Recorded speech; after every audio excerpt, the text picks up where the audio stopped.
प्रदर्शनकारियों ने नेपाल के सभी पॉलिटिकल पार्टीज के ऑफिसेज में आग लगा दी है। यहाँ तक कि वो अब प्रधानमंत्री और डिप्टी पीएम के घरों में भी घुस चुके हैं। आगजनी और तोड़फोड़ की खबरें उनके घरों से भी आ रही है। ये बिल्कुल बांग्लादेश मॉडल पर हुआ है।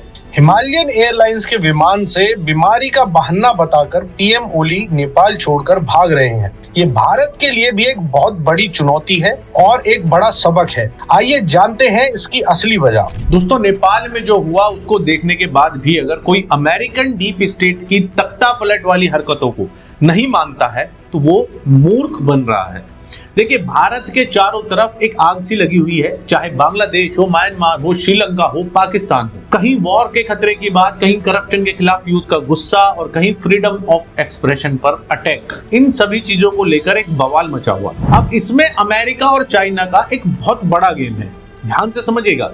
चाइना श्रीलंका जब पहुंचा था तो अमेरिका ने वहां उसको काउंटर किया। चाइना बांग्लादेश पहुंचा तो अमेरिका ने वहां तख्ता पलट करवा दिया। चाइना पाकिस्तान में सीपैक बना रहा था, अमेरिका ने आसिम मुनीर को अपनी गोदी में बैठा लिया और इमरान खान को जेल करा दी। और अब नेपाल जो चाइना के नजदीक जा रहा था, वहां ये सब शुरू हो चुका है। और भारत में इस तरह की कोशिश लगातार चल रही है, खासकर अब जब चाइना और भारत में नजदीकियां बढ़ रही हैं, तो अब ये और तेजी से देखने को मिल सकती है। कभी किसानों का सहारा लेकर तो कभी वोट चोरी का सहारा लेकर एक बड़ा प्रोटेस्ट खड़ा करने की कोशिश लगातार जारी है।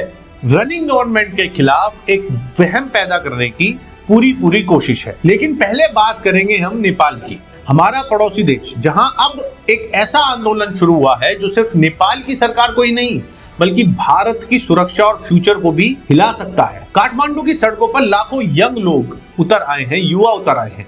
और मैं यंग इसलिए बोल रहा हूं कि इस प्रोटेस्ट को खासकर जेन जी प्रोटेस्ट का नाम दिया गया है, जिसमें सिर्फ 18 से 28 साल के युवाओं ने आंदोलन शुरू किया था। और उन्होंने साफ बोला था कि इसमें 28 साल से ऊपर का कोई भी व्यक्ति आंदोलनकारियों को दिखेगा तो वो उसको भगा देंगे। लेकिन इस आंदोलन में कुछ चीजें ऐसी हुई जिसको हम आगे डिस्कस करेंगे, जिसकी वजह से उन जेन जी युवाओं के पेरेंट्स भी अब इस प्रोटेस्ट में सड़कों पर उतर चुके हैं। हाथ में प्ले कार्ड जिस पे लिखा था नेपो बेबीज, हम अपना फ्यूचर बिकने नहीं देंगे। ये सिर्फ एक प्रोटेस्ट नहीं था, ये जेन जी रेवोल्यूशन का नाम दिया जा रहा है। जेन जी वो जनरेशन है जो 1997 से 2012 के बीच पैदा हुए हैं।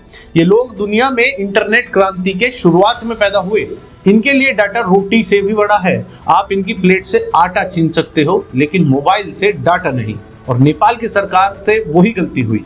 4 सितंबर को नेपाल की सरकार ने व्हाट्सएप, फेसबुक, इंस्टाग्राम, यूट्यूब समेत लगभग 26 बड़े प्लेटफॉर्म्स पर बैन लगा दिया। यानी कि ज्यादातर बड़ी अमेरिकन ऐप्स पर बैन लगा दिया गया। इंटरेस्टिंग बात यह है कि सिर्फ टिकटॉक बचा जिसपे बैन नहीं लगाया गया। कुछ साल पहले सिर्फ टिकटॉक बैन किया गया था, लेकिन क्योंकि टिकटॉक वालों ने नेपाल की कंडीशंस मान ली थी और अपनी एक टीम अलग से बनाकर जो सिर्फ नेपाल के टिकटॉक को रेगुलेट करेगी बैठा दी, तो टिकटॉक से बैन हटा दिया गया था। और अब इस सोशल मीडिया बैन के विरोध में जेन जी के युवा इस प्रोटेस्ट को शुरू करते हैं।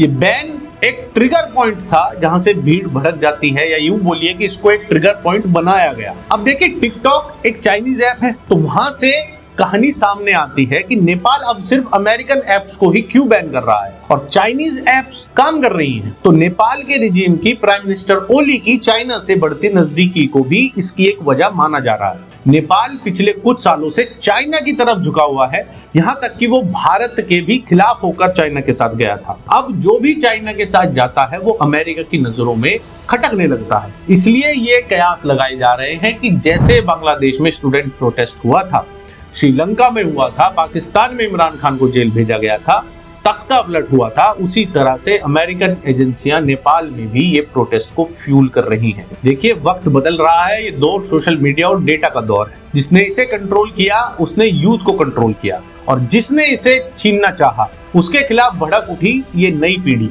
और नेपाल का एग्जाम्पल आपके सामने है। वहां के युवाओं का कहना है कि सोशल मीडिया इसलिए बैन किया गया जिससे कि सरकार के खिलाफ जो बातें निकल के आ रही थी, जो लोग बना रहे थे वीडियोस, वो लोगों तक ना पहुंच सके।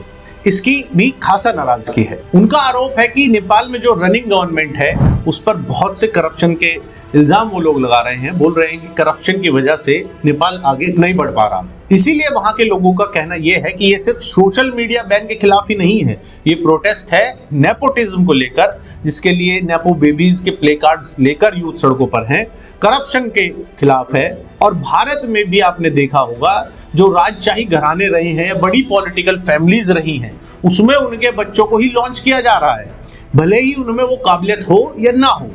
आपने देखा होगा कि पिछले 20 सालों से एक नेता को लॉन्च करने को भारत की एक बड़ी पॉलिटिकल पार्टी लग रही है, वो लॉन्च नहीं हो पा रहा। वो साफ दिखाता है कि काबिलियत ही नहीं है, आप इस काबिल नहीं हो कि जनता आपको अपना नेता समझे। और नेपाल में भी कुछ ऐसा ही होता आ रहा है, वहां भी राजा के बेटा को राजा ही बनाया जा रहा है। मैं आपको एक इंटरेस्टिंग बात बताता हूं कि नेपाल की इकोनॉमी सिर्फ एक चीज पर डिपेंड करती है कि जो नेपाली अपना देश छोड़कर दूसरे देश में कमाने जाते हैं और वो वहां से जो पैसा नेपाल अपने घर वालों को भेजते हैं, यानी रेमिटेंस, इसको बोलते हैं इस प्रोसेस को रेमिटेंस। तो नेपाल की इकोनॉमी रेमिटेंस पर बहुत ज्यादा डिपेंडेंट है। हर साल 10 लाख से ज्यादा लोग नेपाल छोड़कर दूसरे देशों में कमाने जाते हैं। नेपाल की कुल पॉपुलेशन 3 करोड़ के आसपास, उसमें से हर साल 10 लाख से ज्यादा लोगों का देश छोड़कर बाहर जाना एक बहुत बड़ा नंबर है। नेपाल का कुल बजट लगभग 1,80,000 करोड़ के आसपास रहता है, उसमें से 1,60,000 करोड़ इनको रेमिटेंस से पैसा आता है। सोचिए, ऑलमोस्ट 80-90% जो है वो रेमिटेंस से आता है, यानी बाहर से जो पैसा भेजा जा रहा है कमा के, उससे आता है। यानी कि वो लोग भेजते हैं जो देश से बाहर कमा रहे हैं और अपने घर वालों से दूर हैं, और उन लोगों की मेहनत के पैसे पर मजे ले रहे हैं वहां के नेपो बेबीज। इसको लेकर भी नेपाल में बड़ी नाराजगी है। ओली सरकार ने भी वही गलती करी जो शेख हसीना ने करी थी, इन प्रोटेस्टर्स पर गोली चलवा दी। पुलिस ने lathi charge, tear gas, water cannon सब कुछ किया, रबर बुलेट्स तक चलाई। 20 से ज्यादा लोग मारे गए, 300 से ज्यादा बुरी तरह से घायल हैं। कई सौ युवाओं को गिरफ्तार कर लिया गया है जो कि अभी तक गायब हैं, जिनका कोई अता पता नहीं है। और अब उनके पेरेंट्स भी सड़कों पर उतर चुके हैं। होम मिनिस्टर को इस्तीफा देना पड़ा, जिसके बाद ओली सरकार को सोशल मीडिया से बैन हटाना पड़ा। लेकिन प्रोटेस्टर्स अभी भी रुकने का नाम नहीं ले रहे हैं। वहां का यूथ पार्लियामेंट के अंदर तक घुस गया था और वहां आग लगा दी। 2008 के बाद पहली बार नेपाल के संसद में इस तरह की तोड़फोड़ हुई। दोस्तों, नेपाल 2008 से डेमोक्रेसी बना, लेकिन 17 साल में 13 पीएम बदल चुके हैं। कोई भी अपना 5 साल का टेन्योर पूरा नहीं कर पाया। भ्रष्टाचार, परिवारवाद और एक्सटर्नल पावर्स का इंटरफेरेंस, ये सब मिलकर नेपाल को हमेशा अनस्टेबल बनाए रखते हैं। और ये एक पैटर्न है कि भारत के आसपास या भारत में जब भी इनस्टेबिलिटी होती है तो उसमें चाइना और अमेरिका का हाथ जरूर निकलता है। नेपाल के पीएम ओली भी कहते हैं कि फॉरेन पावर्स यूथ को भड़का रही हैं। नेपाल भले ही छोटा सा देश लगता हो, लेकिन भारत के लिए इसकी बहुत ही इंपॉर्टेंट और एक स्ट्रेटेजिक इंपॉर्टेंस है। अब सवाल ये है कि इसका भारत पर क्या असर पड़ेगा। देखिए, नेपाल का बॉर्डर 1700 किलोमीटर से ज्यादा का है। 80 लाख नेपाली ऑलरेडी भारत में काम करते हैं। टोटल पॉपुलेशन इनकी 3 करोड़ है, उसमें से लगभग 80 लाख भारत में जॉब करते हैं।